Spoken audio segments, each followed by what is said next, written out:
2016 সালের সকল untainted PG টিচারদের শ্রদ্ধা এবং সম্মান জানিয়ে আজকে আমার ইউটিউব লাইভটা শুরু করছি। আচ্ছা, আজকে 13ই নভেম্বর 2025। গতকাল আপনারা সকলে একটা বিষয় লক্ষ্য করেছেন, যে আমাদের কেসটার আর্গুমেন্ট হয়েছে। আমাদের যে 3টে পয়েন্ট নিয়ে কেস করা হয়েছিল তার মধ্যে একটা পয়েন্টের আর্গুমেন্ট কালকে সম্পন্ন হয়েছে এবং আমাদের যে পয়েন্টটা ছিল, মানে 9-10টা 11-12 এক্সপিরিয়েন্স মার্কস পাবে না, তা সেটা কার্যকরী হয়েছে। তা এই নিয়ে 9-10দের তো মানে ফেটে চৌচির হয়ে যাওয়ার মতো অবস্থা। তা ওটা এখন জাজমেন্টটা আসুক, তখন বিস্তারিত জানা যাবে। কিন্তু এটা সত্যি ঘটনা যে কালকে আমাদের অ্যাডভোকেট ডক্টর আশিস কুমার চৌধুরী যেভাবে আর্গুমেন্টটা করলেন, আর আমার সাথে ক্যান ফাইল করে অ্যাড হয়েছিল চিন্ময় মণ্ডল, যাকে আপনারা সকলেই চেনেন। তা সে জায়গায় ওই 13 লাখ টাকার অ্যাডভোকেট দাঁড়িয়ে কিছুই করতে পারিনি। আমি আমার রায় নিয়ে চলে এসেছি, ঠিক আছে। ওখানে আমার অ্যাডভোকেট বা আমার স্যারকে কেউ কোনো অপোজও করেনি, বা আমার স্যারের কোনো বিরোধিতাও করেনি, আর করার তো ক্ষমতাও নেই, কারণ আইনগত দিক থেকে উনি যথেষ্ট বিচক্ষণ এটা বলবো না।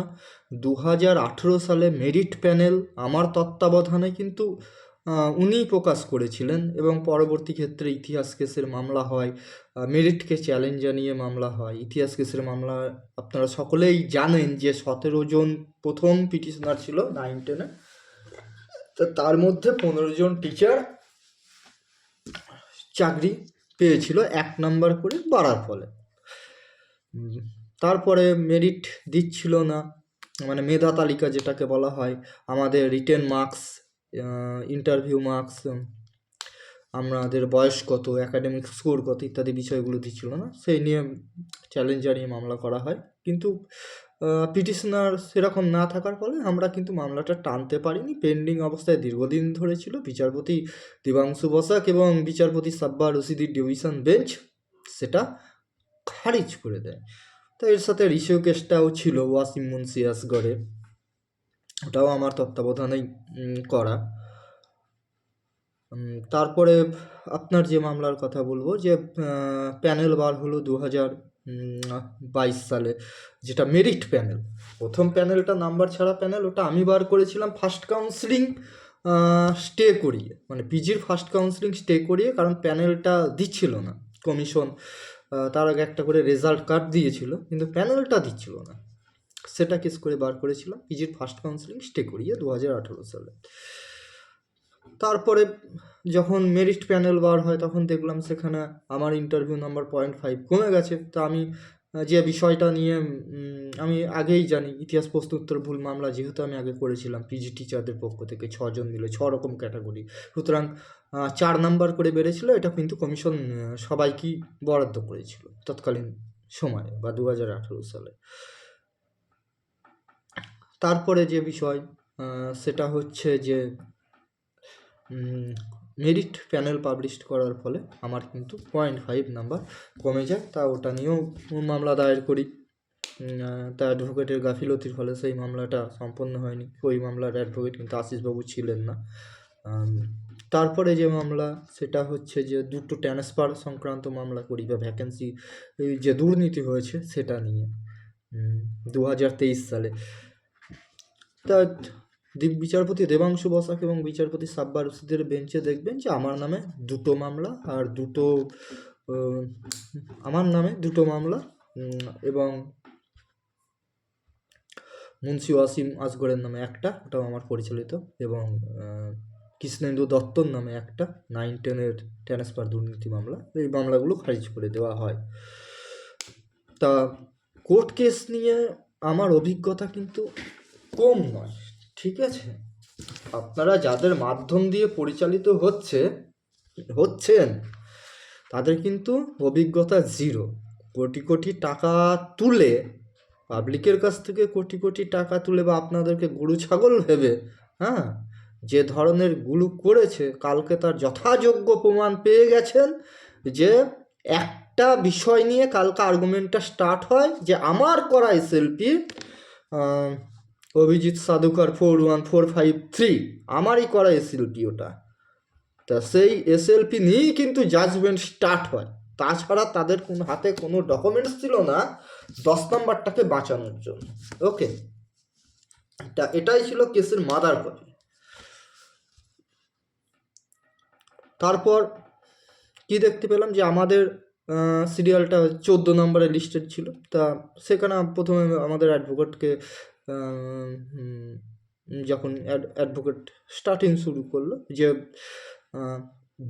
দু জায়গায় ডবল বেনিফিট 9-10টা কি জন্য পাবে, ঠিক আছে, এই যে মামলার ম্যাটার।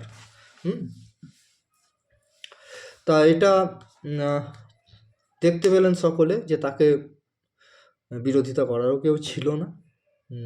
সবাই হ্যাঁ হ্যাঁ 13 লাখ টাকার ম্যাডামও হ্যাঁ হ্যাঁ ইয়েস ইয়েস করে দিয়ে বেরিয়ে গেল, কারণ বিরোধিতা করার ক্ষমতা নেই তো, ঠিক আছে। ও নেক্সট দিন ওই সব আল ফাল ডকুমেন্টস, ওই আমি 9-10-এর টিচার হয়ে 11-12-এর খাতা দেখেছি, বা আপনার উচ্চ মাধ্যমিকের বোর্ডের খাতা দেখেছি। স্কুলের দায়িত্বে, স্কুলে একজন টিচার, তাকে সমস্ত ধরনের দায়িত্ব পালন করতে হয়, ঠিক আছে। যদি প্রথম কথা হচ্ছে পিজিতে বা এইচএস সেকশন সংশ্লিষ্ট বিষয়ের শিক্ষক না থাকে, বা আমি ইতিহাসের শিক্ষক, যদি উচ্চ মাধ্যমিকে যদি শিক্ষক না থাকে, তাহলে আমাকে ওই ক্লাসটা করাতে হবে। স্কুলের সাথে আমাদের ওই ধরনের কাজ করা হয়। আর বাকি থাকলো যে হায়ার সেকেন্ডারির খাতা দেখা।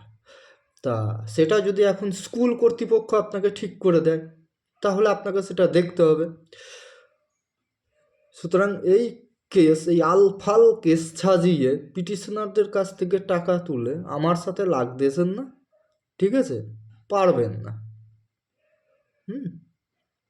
কারণ একজন অভিজ্ঞতা ব্যক্তির সাথে লাগতে গেলে আর একজন অভিজ্ঞতা শূন্যর সাথে, শূন্য যাদের, তাদের সাথে লাগতে গেলে কিন্তু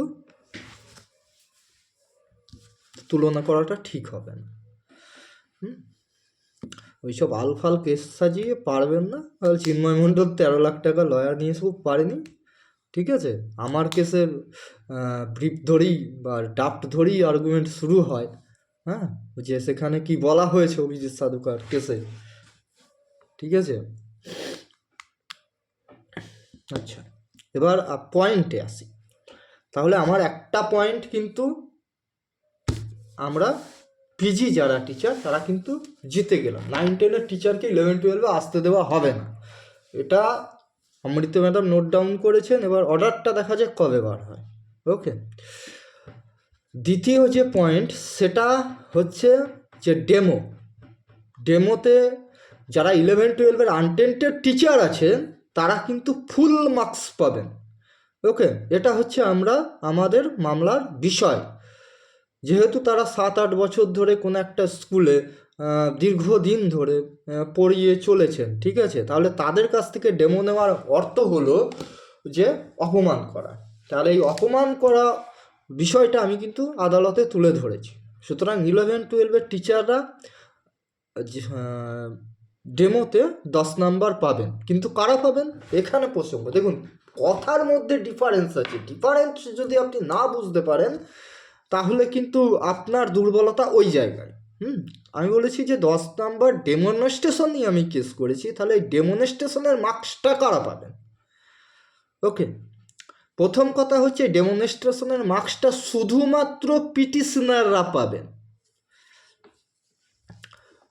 আমি 15 জন পিটিশনার নিয়ে হাইকোর্টের দ্বারস্থ হয়েছি যাতে 11-12রা বলছি 9-10 টিচাররা 11-12 এক্সপিরিয়েন্স মার্কস না পায়। ওকে, তাহলে আমার দ্বিতীয় পয়েন্ট কি থাকলো, যে ডেমনস্ট্রেশনে ফুল মার্কস দিতে হবে। কাদের দিতে হবে? শুধুমাত্র পিটিশনারদের। আপনারা অনেক টিচার ফান্ড সাপোর্ট করেছেন, যার কারণে বা আপনাদের সহযোগিতায় এবং আপনাদের নির্ভরশীলতাতেই আজকে কিন্তু কেসটা ফাইল করতে পেরেছি। এইবার আমি চাইছি যে নেক্সট যে ডেটে আর্গুমেন্ট আছে 28শে নভেম্বর 2025 তারিখে, তো সেই দিন ক্যান ফাইল করে আপনারা সবাই এই কেসটাতে পার্টি হয়ে যান। বেশি খরচ না, 800 টাকা খরচ, আর সংশ্লিষ্ট ডকুমেন্টস আপনাদের লাগবে, ঠিক আছে? সংশ্লিষ্ট ডকুমেন্টস লাগবে, 800 টাকা খরচ। কারণ আপনি যদি পিটিশনার না হন তাহলে ডেমোর যে মার্কস সেটা থেকে আপনি বঞ্চিত হবেন এবং আপনাকে ডেমো দিতে হবে।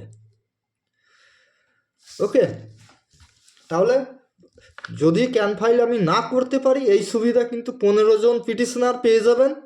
আর যদি ক্যান ফাইল আপনারা করেন, বেশি খরচ না, 800 টাকা খরচ, পরবর্তী ক্ষেত্রে খরচও লাগবে না, তা সেটা করতে পারলে আপনারা সবাই পাবেন। এটা হচ্ছে আমার সেকেন্ড পয়েন্ট। আমি কেস জেতার ছেলে, কেস হারার ছেলে না। আপার প্রাইমারি নিয়ে 3টে মামলা আমি করেছিলাম ইদানিং, ঠিক আছে? পিটিশনারদের ওই চুলকানিতে মামলাগুলো গেছে, হ্যাঁ। কারণ কেউই স্যার বলেছিল যে ইশিত ডিভিশন বেঞ্চে কেস ফাইল করতে হবে, তো তার জন্য ন্যূনতম ফান্ডটা তুমি মাথা পিছু একটা অ্যামাউন্ট ধার্য করে দিও। এবার একজন হাই প্রোফাইলের অ্যাডভোকেটকে, ঠিক আছে, আমি তাও বললাম যে স্যার কত করে বলবো, বললো যে তোমার যা খুশি, ঠিক আছে, হ্যাঁ। তো একজন হাই প্রোফাইলের অ্যাডভোকেটকে মাথা পিছু যদি আমি 1000 টাকা করে না দিতে পারি, তাহলে তিনি কি ওই মামলাটা আমাদের গুরুত্ব সহকারে লড়বেন? কখনোই নয়, ঠিক আছে? তারা বোঝেনি। এখন সেখানে ছিল বেশ কিছু 9-10-এর টিচার, তো তারা আমার নামে কুৎসার ওঠাচ্ছে যে আমি টাকা মেরেছি। আমার অ্যাকাউন্টে কেউ টাকাও দেয়নি, টাকা সরাসরি অ্যাডভোকেটের চেম্বারে গিয়ে দিয়ে আসা হয়েছে, ঠিক আছে? সেখানে লোক স্থির করা ছিল, তার হাতে গিয়ে তারা দিয়েছে এবং ওকালতনামায় সাইন করেছে, ডকুমেন্টস সেখানে দিয়েছে। এখন এইসব চুলকানি মারা কথাবার্তাগুলো বললে আমি সহ্য করবো? আমার নামে কেউ এখনো পর্যন্ত একটা টাকা তোলার অর্ডার মানে কোনো প্রমাণ দেখাতে পারবে না যে কেস সংক্রান্ত বিষয়ে আমি কোনো টাকা তুলেছি আগেও বা এখন, হ্যাঁ। বা অভিজিৎ সাধুখা এখন কি করছে সেটা তো আমি জানি না। আমাদের মামলার মূল ফোকাস ছিল যে 4143 এসএলপি মামলার যে যোগ্য আনটেন্টেড টিচাররা কেন বসবে, পরীক্ষার যখন নোটিফিকেশন বার করার নির্দেশ দিয়েছেন সুপ্রিম কোর্ট, সেটাতে শুধুমাত্র ফ্রেশাররা বসবে। ওকে, কিন্তু সেটা মানে কেস সম্পর্কে অভিজ্ঞতা না থাকলে কি হয়, আমার সাথে দিল্লি গিয়ে ঘুরে এসে বাবুদের ড্যানা গজিয়ে গেল যে কিউরিটিভ করবে, তা কিউরিটিভ আমি ওর সাথে কী জন্য করতে যাবো? আর ভারতীয় সংবিধান বা ভারতীয় সুপ্রিম কোর্টের জাজমেন্ট, সংবিধান বলছি সরি, ভারতীয় সুপ্রিম কোর্টের জাজমেন্ট MA ফাইল, হ্যাঁ, এবং 9586 অফ 2025 যে জাজমেন্টটা বার হয়েছিল তার বলেই কিন্তু আমরা পরীক্ষায় বসেছি। ওই কিউরেটিভের কোনো গুরুত্ব নেই। যাকেই আপনারা ফান্ড সাপোর্ট করছেন সেই টাকাটা কিন্তু আপনারা পুরোপুরি জলে দিচ্ছেন। ওকে, ভারতবর্ষের ইতিহাসে এমন ঘটনা কখনো ঘটেনি যে আপনি একজন আনটেন্টেড টিচার হয়ে আপনি পুনরায় পরীক্ষায় অ্যাটেন্ড করবেন, হ্যাঁ। এই নির্দেশটা যোগ্য মঞ্চ তো বেশিরভাগ মাথা যারা, তারা তো 9-10-এর, তারা প্রমোশনের লোভে আগাগোড়া কমিশনের সঙ্গে সেটিংস করে এই ঘটনাগুলো ঘটিয়েছে।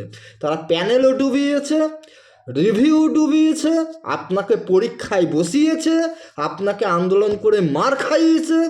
আপনার লাভটা কি হয়েছে? আপনি কোন জায়গায় রাইট পেয়েছেন? আপনার যে রাইট সেটা আপনি কোন জায়গায় পেয়েছেন? কোনো জায়গায় পাননি, ঠিক আছে? এখনও ভুল পথে পরিচালিত হচ্ছেন, সাবধান হয়ে যান। আমি কিন্তু অলরেডি পিজিদের নিয়ে কিন্তু একটা ফলাফল দেখাতে পেরেছি যেটা আজ পর্যন্ত আনটেন্টেড টিচারদের কেউ দেখাতে পারেনি। প্যানেল ডুবিয়েছে,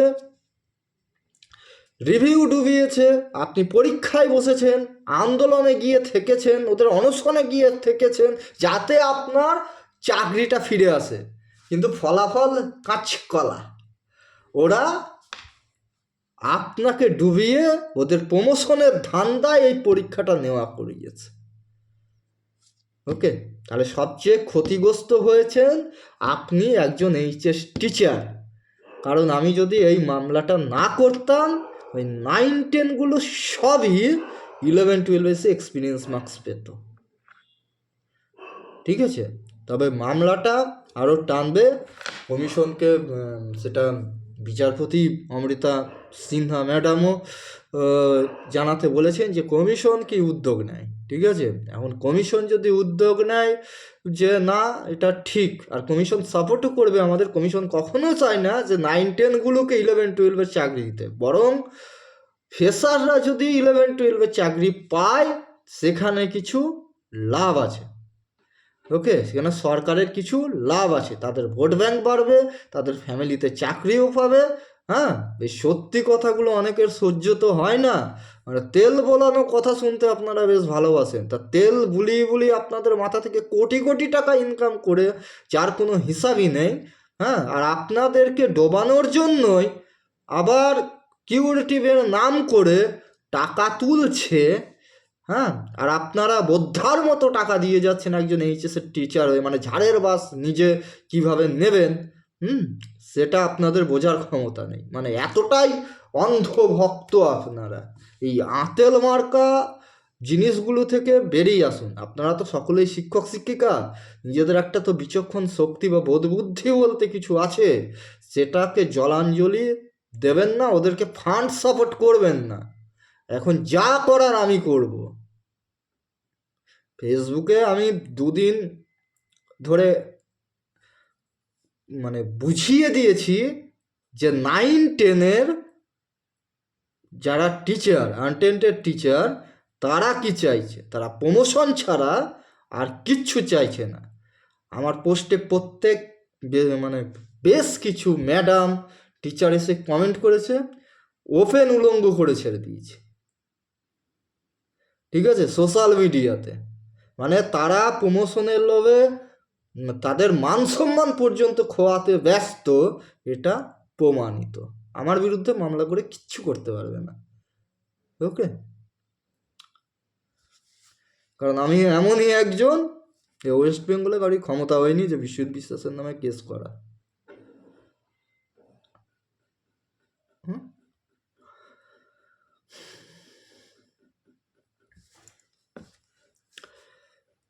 ঠিক আছে, আর ওই আঁতি পাতি কথাবার্তা ওই আমার কাছে সাজে না, ওই চুলকানি মারা কথাবার্তা আমার কাছে সাজে না।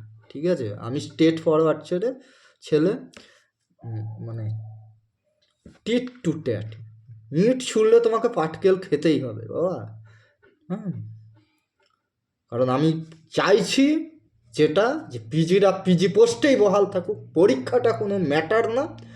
এরপরে যে মামলায় আমি আসবো, ডেমনস্ট্রেশনের মার্কস তো বললাম যে এটা শুধুমাত্র পিটিশনাররাই পাবেন, আপনারা পিটিশনার হয়ে যান, ন্যূনতম 800 টাকা খরচ, এক্সট্রার কোনো খরচই নাই। আর ডকুমেন্টস পাঠান, যেটা আমি আমার post graduate teachers welfare fund 2016 গ্রুপে রীতিমতো শেয়ার করে দিয়েছি। পিটিশনাররা এই সুবিধা পাবেন, আদার্স কেউ পাবেন না। আর একটা বিষয় যেটা মামলা, আমার থার্ড পয়েন্ট, সেটা হচ্ছে যে দেখবেন যে রিভিউ জাজমেন্টে সুপ্রিম কোর্ট দুঃখ প্রকাশ করেছে কমিশনের অপদার্থতা এবং ত্রুটির জন্য। হ্যাঁ, সেখানে আনটেন্টেড টিচার যারা আছেন তাদেরকে হায়েস্ট প্রায়োরিটি দেওয়া বলে উচিত মনে করেছেন, কিন্তু স্কুল সার্ভিস কমিশন আমাদেরকে ন্যূনতম বয়সের ছাড়, যারা পেয়েছেন, আমার তো বয়সের ছাড়ার দরকার নেই, কারণ আমি বয়সে অনেক ছোট। এখন কত হবে, 36-37 হবে, আমার মিসেসেরও দরকার নেই, সে আমার থেকে নিশ্চয়ই ছোটই হবে, বড় তো হবে না।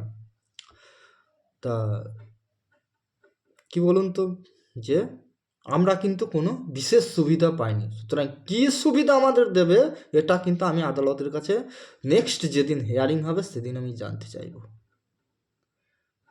ওকে। তাহলে মামলা আমি বুঝিয়ে দিলাম, 3টে পয়েন্ট নিয়ে লড়ছি। অলরেডি এক্সপিরিয়েন্সের যে মামলা সেটা ম্যাডাম নোট ডাউন করে নিয়ে চেয়ারম্যানকে তলব করেছেন। স্কুল সার্ভিস কমিশন কি চাইছেন, ঠিক আছে? আশা করি যে স্কুল সার্ভিস কমিশন 9-10দের 11-12 এক্সপিরিয়েন্স মার্কস দেবে না, আর যদি দেয় তাহলে কিন্তু সেটা আমি আবার নেমে বাতিল করে দেবো।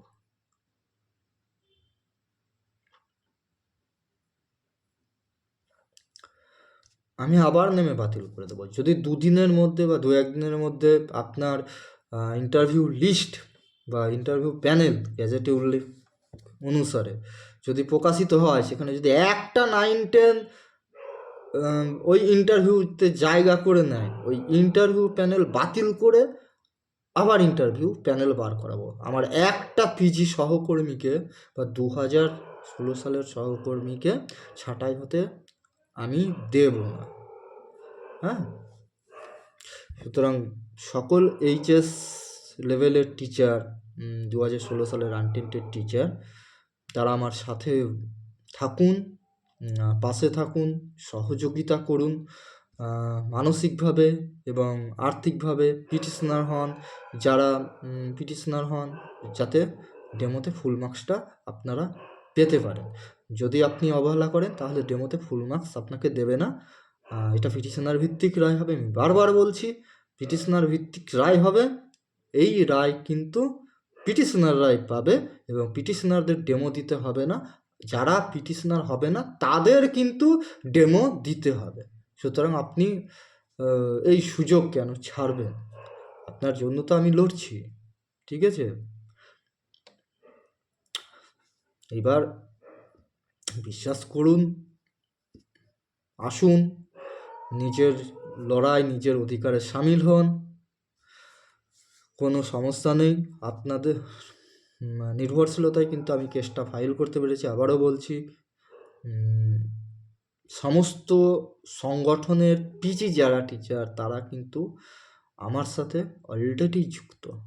আপনি হয়তো আজকে না জানলেও যখন আমি ভালো পজিটিভ ফলাফল বার করতে পারবো তো আমি বটেই, যদি আপনাদের সহযোগিতা এবং অনুপ্রেরণা এবং নির্ভরশীলতা পাশে থাকে। কারণ আমার তো একার পক্ষে কোনো মামলা ফাইল করা সম্ভব নয়, আপনাদের সহযোগিতাই করতে হবে। আমি নিশ্চয়ই পারবো। আর 9-10রা এখন পাগলা হয়ে গেছে পুরোপুরি, ওদের কথায় কান করার কোনো দরকার নেই, ওদের থেকে দূরে থাকুন। আর ফ্রেশার্স যারা আছো, তোমাদেরও বলছি, যে কাজটা আমি করেছি, যে এক্সপিরিয়েন্স মার্কস 9-10এর টিচাররা 11-12-এ পাবে না, তারা পাবেই না, ঠিক আছে? তোমাদেরও 11-12-এর যে উদ্বৃত্ত ভ্যাকেন্সিগুলো আছে, তোমরা সে জায়গায় সুযোগটা পাবে। এবং যদি 9-10-এর টিচার আসতে চায়, তোমাদের সাথে ফ্রেশার্স হিসাবে আসবে, কোনো এক্সপিরিয়েন্স মার্কস, কোনো স্পেশাল বেনিফিট পেতে দেবো না। এই ছিল আমার বক্তব্য। আশা করি সকলে বুঝতে পেরেছেন। আবারও বলছি যে ডেমনস্ট্রেশনের মার্কস আমি কিন্তু পিটিশনার ভিত্তিক বার করতে চলেছি, সাকসেসও হব। আমার হারার কোনো রেকর্ড নেই, ঠিক আছে? কেস হারার 2018 সাল থেকে প্যানেল প্রকাশ থেকে শুরু করে বিভিন্ন মামলা বিভিন্নভাবে পরিচালনা করেছি, প্রত্যেকটাই আমি সাকসেস।